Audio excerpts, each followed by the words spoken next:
आज मैं आपको एक छोटे परिवार की कहानी पर आधारित एक भावुक और प्रेरणादायक कहानी बताने वाला हूँ, जो एक जिम्मेदार लड़के की परिभाषा को बखूबी दर्शाती है। कहानी में 3 लोग हैं। पहला अमन, उम्र 22 वर्ष, एक समझदार, मेहनती और जिम्मेदार लड़का।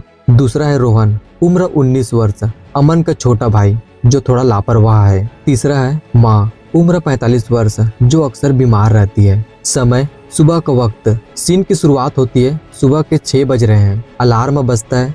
अमन नींद से उठता है, अपने चेहरे पर पानी मारता है और सीधे किचन में आता है। वह चाय बनाता है और फिर चुपचाप माँ के कमरे में जाकर उनके पैर छूता है और दवाई टेबल पर रख देता है। अमन धीमी आवाज में, माँ चाय और दवाई रख दी है, समय पर ले लेना, मैं वापस के लिए निकल रहा हूँ। माँ मुस्कुराकर अमन के सिर पर हाथ रखती है।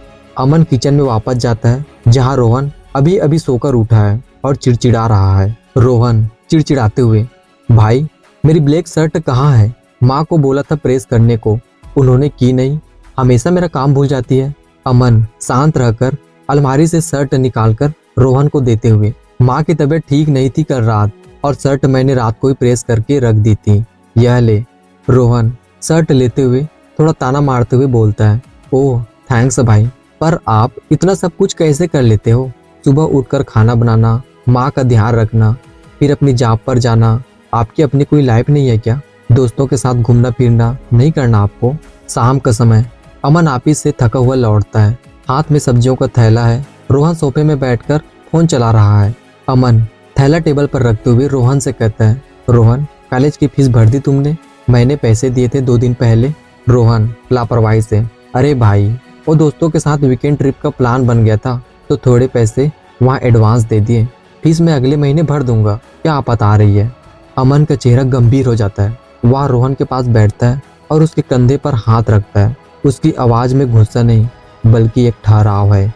अमन रोहन से कहते हैं, जब पापा गए थे ना तब मैं तुम्हारी उम्र का था, मुझे भी घूमना था, नए कपड़े चाहिए थे, लेकिन जब मैंने माँ के हाथों के छाले देखे और तुम्हारी स्कूल की अधूरी फीस तो मुझे समझ आया कि शौक और ज़रूरत में क्या फ़र्क होता है। रोहन नीचे देखने लगता है और अपने भाई से बोलता है, भाई आई एम सॉरी।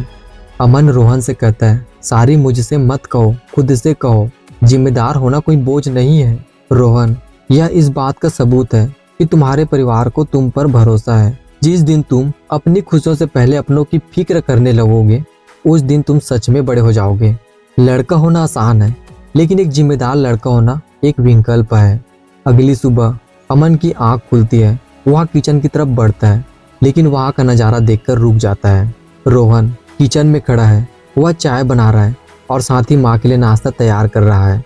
माँ दूर खड़ी मुस्कुरा रही है।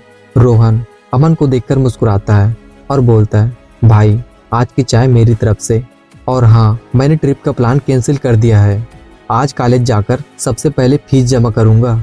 अमन के चेहरे पर एक सुकून भरी मुस्कान आ जाती है। वह आगे बढ़कर रोहन को गले लगा लेता है।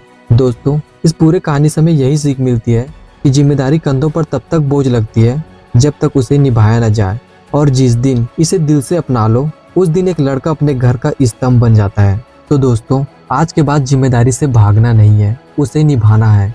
जिम्मेदारी तब तक बोझ लगती है जब तक हम मजबूरी मानकर उसे ढोते हैं। जैसे ही हम उसे अपने जीवन का हिस्सा और सही कर्म समझकर स्वीकार कर लेते हैं, वह बोझ नहीं बल्कि जीवन जीने का मकसद और प्रेरणा बन जाती है। जब अकेले ही काम या अपने परिवार का सारा दबाव खुद को सहन करना पड़ता है, तब जो हमारी मन की स्थिति होती है वो तनावपूर्ण होने लगती है।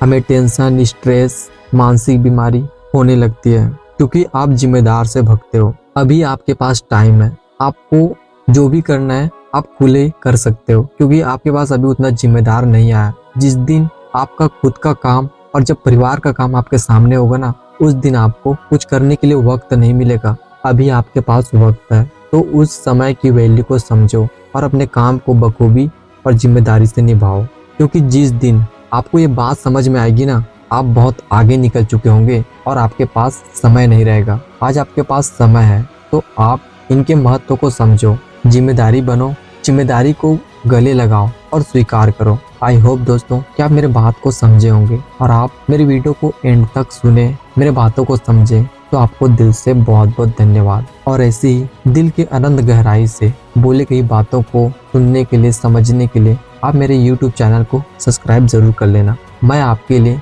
ऐसी वीडियो लाता रहूँगा। आशा करता हूँ कि आप अपनी देश दुनिया में अपनी नाम रोशन करेंगे, जिम्मेदारी को आप समझेंगे और जिम्मेदारी से आप भागेंगे नहीं, बल्कि आप उसे स्वीकार करेंगे। जय हिंद दोस्तों, मिलते हैं नेक्स्ट वीडियो में।